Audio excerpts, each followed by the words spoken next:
भारत लोकतंत्र की जननी है। दुनिया में सबसे पहले लोकतंत्र भारत में स्थापित हुआ था। America, Singapore, France, Germany, Japan, यहां तो बहुत देर में लोकतंत्र आया। लेकिन आज देखिए वहां पे किस तरीके से पार्लियामेंट चलती है।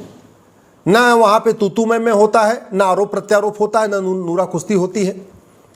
बाकायदा बिल पेश किया जाता है, बिल पे अच्छी चर्चा होती है और बढ़िया कानून बनता है। और हमारे यहाँ केवल शायरी पढ़ी जाएगी, कविता पढ़ा जाएगा, आरोप प्रत्यारोप होगा, बतौलेबाजी होगी, भाषणबाजी होगी, सब कुछ होगा, लेकिन बिल के ऊपर गंभीरता के साथ चर्चा नहीं होगी।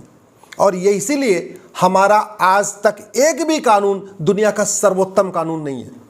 संसद है बढ़िया कानून बनाने के लिए, लेकिन संसद में केवल भाषणबाजी होती है, लच्छेदार बातें होती हैं, कविता पढ़ा जाता है, शायरी पढ़ी जाती है, लेकिन जिसके लिए संसद है वो काम नहीं होता।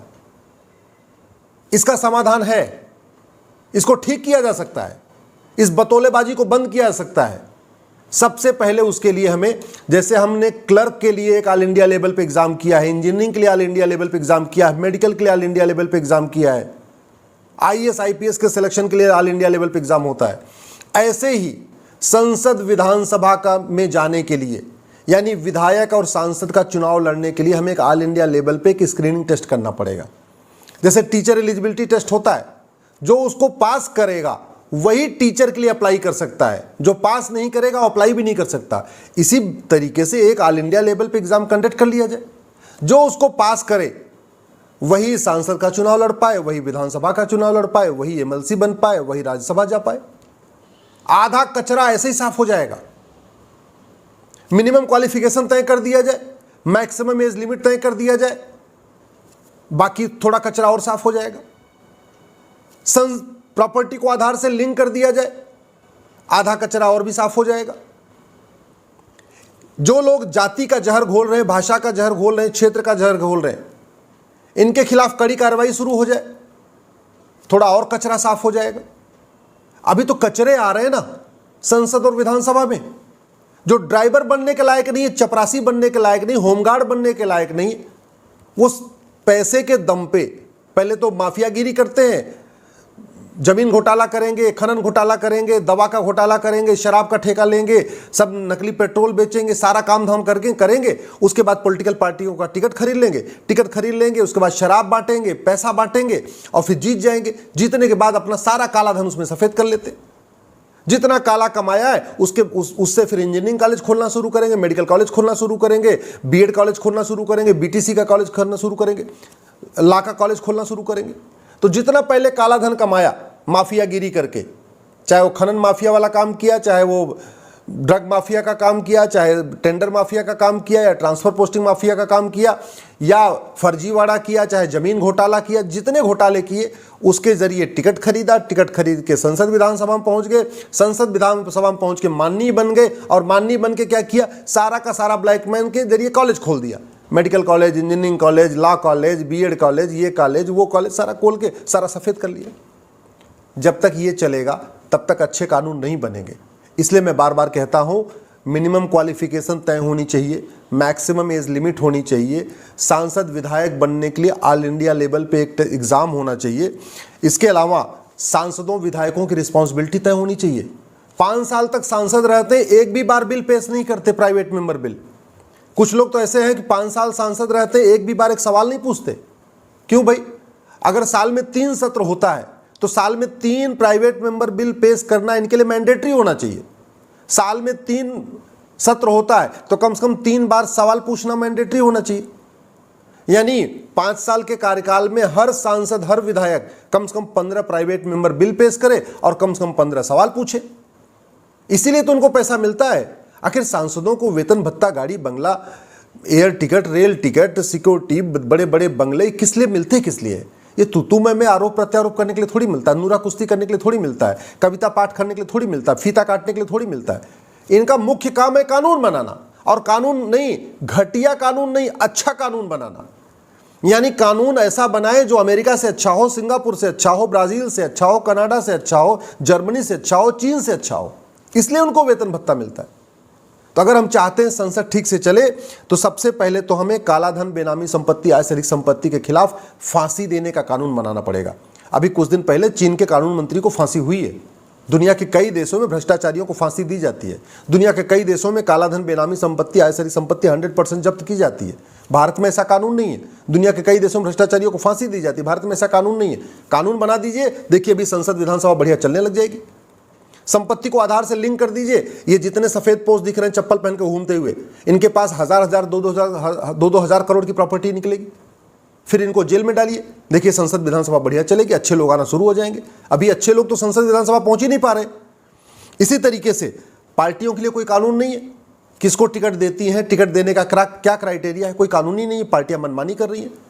पार्टियों के ऊपर आरटीआई नहीं लागू होता, उनको कितना चंदा आ रहा है, कितना फंडिंग आ रही है, कितना कैश में आ रहा है, कितना ऑनलाइन आ रहा है, कोई सिस्टम ही नहीं है। सजा याफ्ता लोग आज भी चुनाव तो 6 साल नहीं लड़ सकते, लेकिन पार्टी अध्यक्ष बने रह सकते हैं, पार्टी पदाधिकारी बन सकते हैं।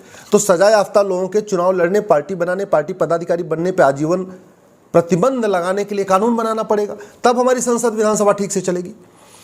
राइट टू रिकॉल और राइट टू रिजेक्ट लागू करना पड़ेगा कि भाई अगर जो आदमी एकदम निकम्मा है, काम ही नहीं करता, उसको वापस बुलाने का अधिकार होना चाहिए। चुनाव आयोग को पार्टियों की मान्यता समाप्त करने के लिए अधिकार देना पड़ेगा।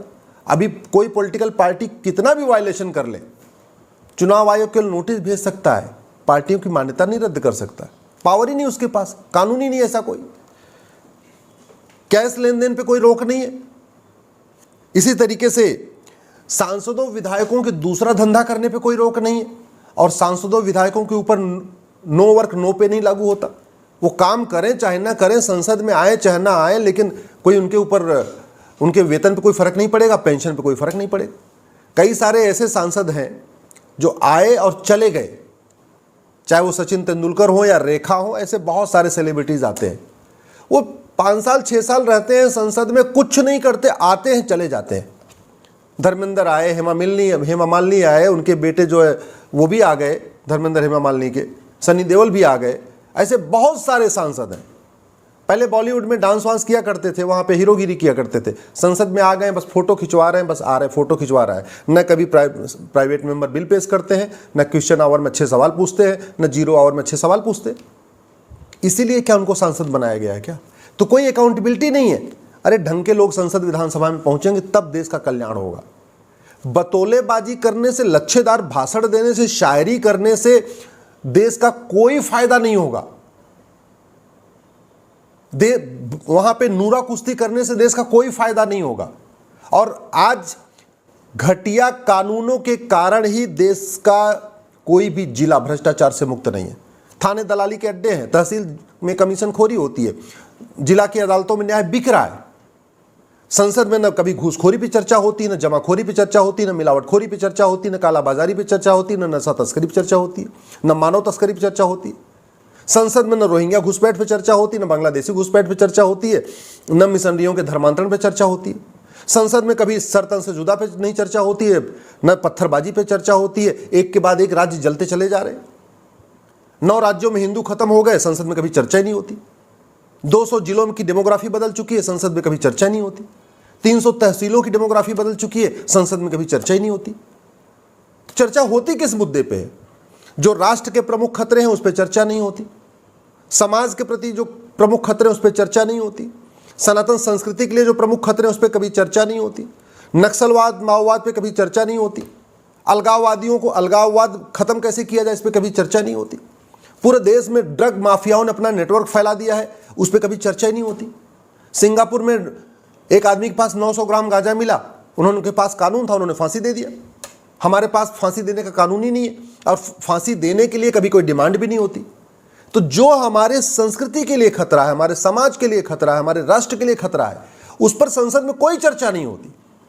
बस केवल ये होगा, तू चोर मैं सिपाही, तू चोर है मैं अच्छा हूं, तू ये है तू वो है, मतलब बतौलेबाजी, गांधीवाद की बतौलेबाजी, अंबेडकरवाद की बतौलेबाजी, समाजवाद की बतौलेबाजी, सारी बातों पे होगी, लेकिन जिससे आम जनता को लाभ हो। पुलिस रिफॉर्म पे चर्चा नहीं होगी, जुडिशियल रिफॉर्म पे चर्चा नहीं होगी, इलेक्शन रिफॉर्म पे चर्चा नहीं होगी, टैक्स रिफॉर्म पे चर्चा नहीं होगी, लेबर रिफॉर्म पे चर्चा नहीं होगी, एडमिनिस्ट्रेटिव रिफॉर्म पे चर्चा नहीं होगी, 5 करोड़ मुकदमे डिस्ट्रिक्ट कोर्ट हाई कोर्ट में पेंडिंग, उस पर चर्चा नहीं होगी, 5 करोड़ मुकदमे सीओ एसओसी डीडीसी के यहाँ पेंडिंग, उस पर कोई भी चर्चा नहीं होगी। मेरी बात अगर ठीक लगे ये वीडियो अपने सांसदों के पास जरूर भेजिए।